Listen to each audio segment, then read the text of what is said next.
Have you ever heard someone say, I died and came back, or I took a trip to the other side? Well, today I want to share my story as to how dying changed the way that I now live. I'm going to give you 3 ways in which my life and perspective of life has changed. Stay tuned, you don't want to miss this.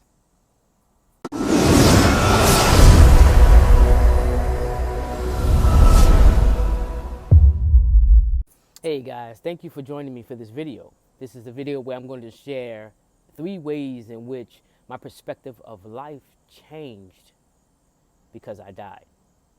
I am Dr. Dani Lee Harris, and I thank you for joining me once again at the table of truth. This is the place where we speak the truth and nothing but the truth. A place where we will help you, as I help myself, live my best life now. So I am going to create a video that speaks in detail about my shooting experience and when I was shot and what happened and all the details in that.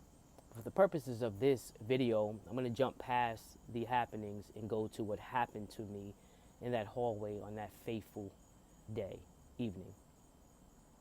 So I was shot in the face, and I remember the situation as if it happened yesterday. It's amazing how traumatic experiences sometimes won't leave you. I'm not necessarily haunted by the memory anymore. I don't have nightmares about it or anything like that. But what it did do was dying actually woke me up in my present body, woke me up in my life, woke me up in my mental state, woke me up in my spirituality, woke me up to things that I probably would not have awakened to had that experience never happened. And I share this story quite often now. There was a time years ago where I wouldn't talk about it at all. I had to go through it and deal with it. But this is a powerful story, and it's a story of waking up. It's a story of literally waking up, not physically, but spiritually. And when I got shot, I remember and let me say this, let me put this disclaimer out there. Before this happened, I was one of those people that didn't believe in certain things. One of the things I didn't believe in was people with these out-of-body experiences and people going to the other side and coming back. I didn't believe in any of that. But I'm a believer today because it happened to me. And again, it woke me up. But I came out of my body. I had been shot, and I was laying on the floor. And I remember coming out of my body. So I like to say consciousness. So my physical consciousness and my spiritual consciousness separated. And I remember me floating above my body, and I was in the hallway when I got shot, and I was looking down at me on the floor, but I was looking down at me, looking up at me, if that makes sense. So I'm looking down at me, and my spiritual consciousness is looking down at my physical consciousness, and my physical consciousness is looking up at my spiritual consciousness. So I turn around from looking at me in this hallway, and there's a corner in the hallway, and my consciousness went through the wall.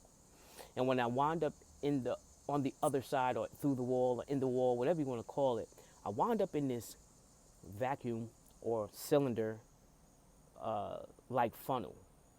And it was gray. It wasn't black, it wasn't white, it was just this gray tunnel.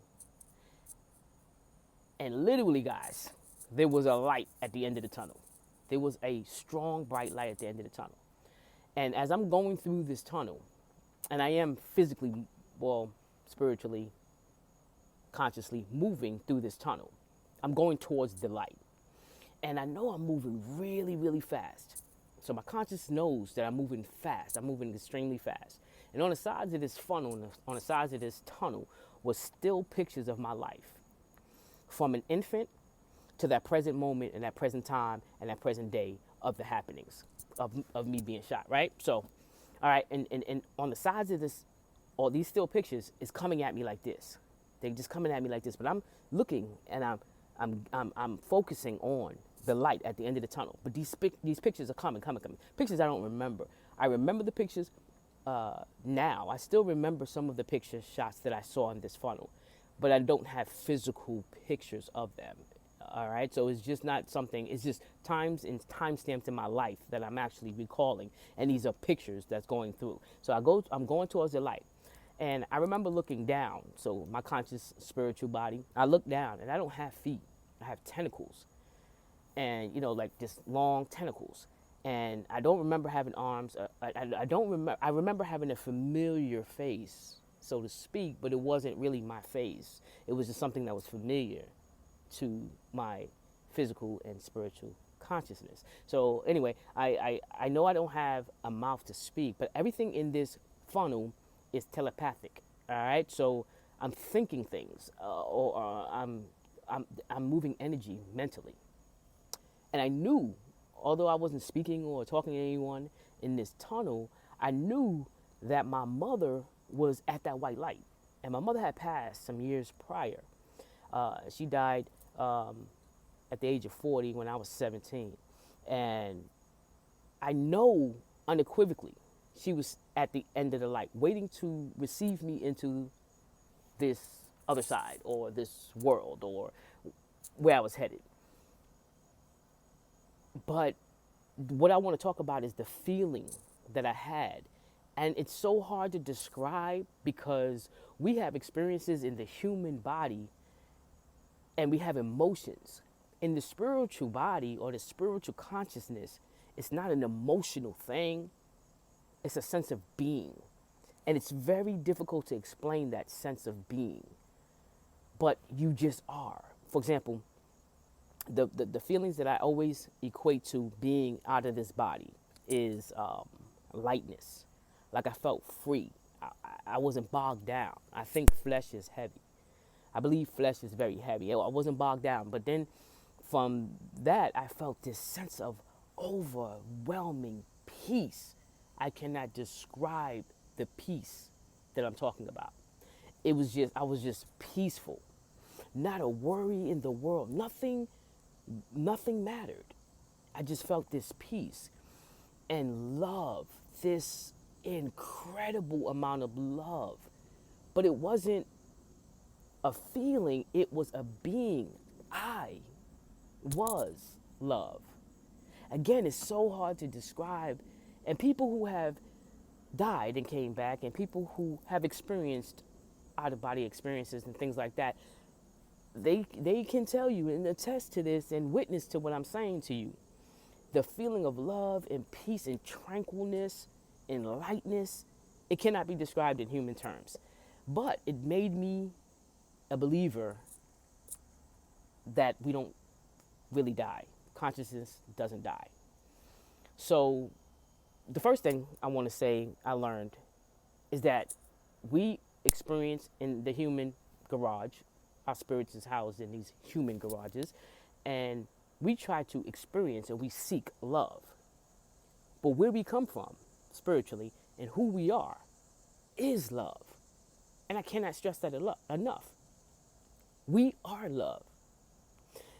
Our being, our sense, where we come from, you can, some people, if you want to bring the religious aspect into it, say that God created you. But whatever your belief system is, I am telling you, the core of who we are is love. And while we're in this human body, what are we doing? We're seeking that type of love. The love that we have when we come here. It is this incredible amount of love. But we are love. It's not a feeling where we come from on the spiritual side or the other side or the other dimension, whatever you want to call it. We are actually love. The second thing I learned, and this was a journey for me. And when I came back, it took me years to actually talk about my experience of coming out of my body, because I thought people would think that I was crazy and that people would just like, whatever. And I had a gentleman, and I won't call him out right now, but I had a friend, and I was a police officer, and I was working in the chief's office. And this gentleman came in, and he was one of our new cadets or new recruits. And he just came up to me one day and was like, "Hey, you got a story that you need to tell me. You never told nobody." I promise you this. I promise you this happened. And I was like, huh? What are you talking about? I didn't know the gentleman very well. I just saw him around the office, and I would say hey and goodbye. That was it. But anyway, he was like, nah, you have you have a story that you haven't told anybody, and you're supposed to share it with me. And I immediately remembered what he was talking about. It came to my, I like to say my spirit. It came inside of my spirit that he's talking about when I died. So I go into the story. I tell him the story about what happened, and he's smiling at me. And he was, smiling at me. He was like, I got this book, and I was holding on to this book. I couldn't understand. I was trying to get rid of the book. I couldn't understand why I'm still holding on to this book. Well, anyway, the next day he comes in and brings the book. He signed the book. He gave me this book, and I'm telling you guys, this was like the beginning of the greatest discovery of my life. The book was a book written by a doctor, Dr. Michael Newton, and it's called Journey of Souls. And yeah, I'm definitely putting a plug into that book. This book is incredible. Anyway, I read this book, and I was engulfed in this book. And Dr. Newton has quite a few books, and all of his books is just very intriguing. They're not easy reads. I had to take my time and really delve in and get into the meat and potatoes of this group, because it's talking about past life regressions and things like that, things I didn't believe in before.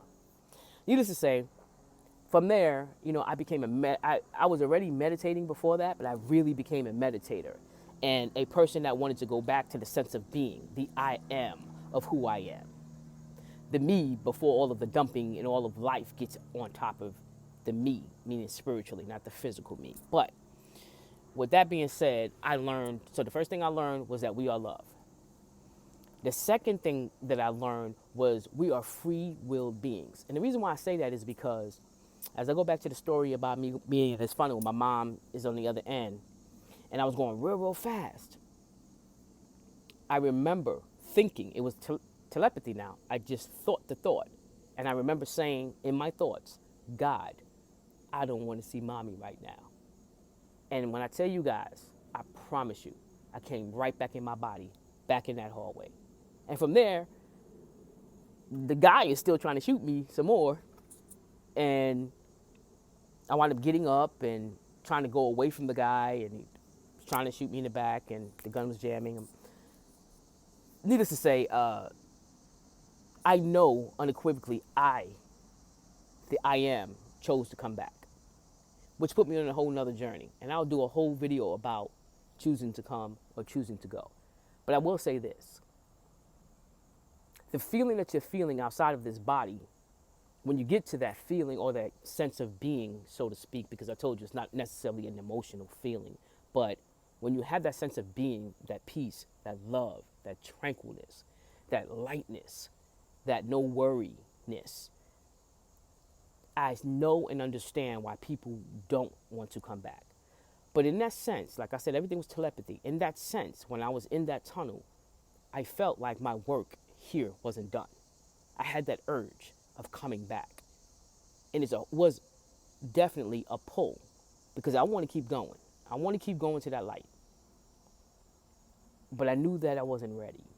I knew that I wasn't finished my quest here in my earthly garage. I wasn't done with my life's work yet. And I came back in my body. So that's why I say we are free-willed beings. And that changed my perspective on religion and spirituality and things like that. A lot of times knowledge has been dumped into us about who we are, what we're supposed to believe. And we usually get those. It's inherited beliefs. We get those from Big Mama and them, mom, dad, cousin and them, all of that. We get our beliefs from people that have come in their earthly human garages before us. Wisdom, we like to call it. Some of the dumping process that we get, we hold on to and we make that our truth, but it's not necessarily our truth. Meaning, I don't believe in religion anymore. My sense of coming out of the body, I don't believe in the institute of religion. I believe in spirituality. I don't believe in the institute of religion. Religion itself, man-made rules that says what we're supposed to do and what we're not supposed to do. I believe that church is right here, my spirit man that's inside of me, guides my life, leads my life, and gives me direction on my life when I learn how to listen to it. Needless to say, We are free will beings. There's no puppet strings. It's not a battle of this. It's not a battle of do this, Danny. Oh no, do that, Danny. Do this. Like the person sitting on the shoulder on the left and the right, they got the Satan, and you got, the angels, so to speak. That's all consciousness to me. We know why we should be seeking to understand why we're here in our earthly bodies and what service we're supposed to render, and how we're supposed to stay interconnected with our fellow humans, how we're supposed to be able to love one another, understand we are loved, and pass on our experiences onto other people so that they can get past their experiences and make it past, to turn their trials into triumphs and their pain into power. That's why I strongly believe that that's why we're all here in very unique ways, in that we are all unique individuals and we have unique gifts and unique reasons why we're here, and how we're supposed to affect and make a change and directly affect that world that we are a part of. Some people's worlds are small, some people's worlds are bigger, some people's worlds are huge, I mean, in that they reach and impact millions and millions and millions and billions of people. So, with that being said, we are free will beings. What we here to do, a lot of the control is in our own hands. It's by the choices that we make. It's by the truth that we seek. It's by the changes. It's by taking lessons from out of the trials that we've been in life, and how we react to those trials. How do we deal with contrast? How do we grow spiritually? How do we grow physically? How do we grow emotionally? How do we grow mentally? These are the things that we're supposed to do as the years and the time ticks by. That's what we're supposed to do. And then we're supposed to find out our gifts, why we're here, what is our passions, and then render service to our fellow humans on earth while we're here. That is everybody's job. It's just how it looks changes, but that's everybody's job. You just got to figure out what that means for you. The third thing that I learned is that our perspective of God is very distorted by the things that we have been taught. And that is sad to me, because we keep regurgitating things that have been given to us. But when you find out inside who you really are and the spirit that guides you, some people call it the sixth sense, some people call it the gut feeling, some people call it the Holy Spirit.